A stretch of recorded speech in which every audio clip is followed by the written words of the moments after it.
maravilla. Tanta alegria que el rei pel mateix va una gran festa.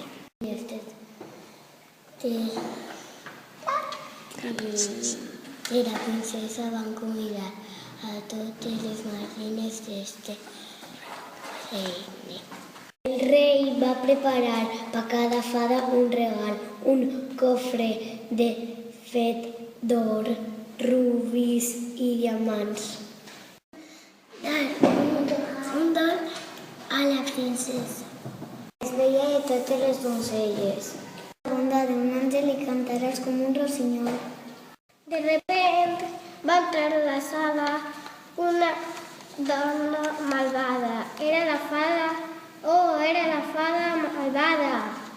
Obligar de mi. Quan tinguis 7 anys et pinxaràs en una olla i moriràs.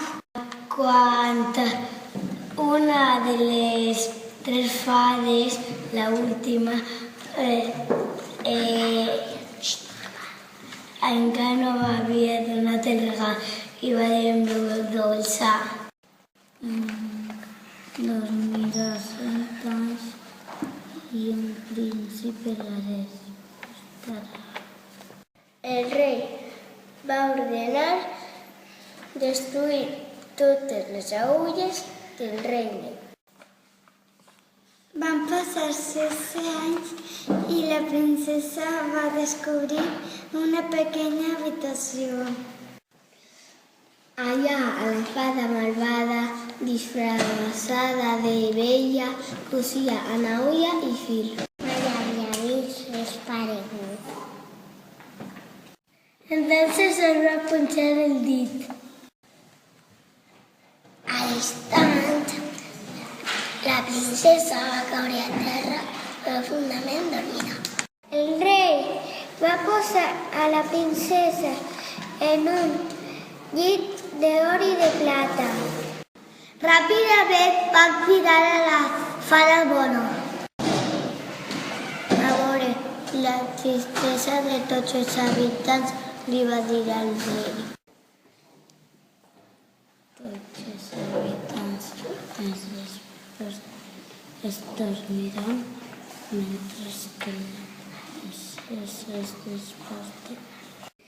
Tot del castell va caure al mig. A partir d'aquell moment, un bosc màgic va cobrir el castell. Així no van passar 100 anys. El cavall va passar per allí. El príncep va entrar a aquell lloc. Tots els habitants estaven dormits. El príncep la va besar per la seva bellesa. La princesa es va despertar i tots els habitants del castell també.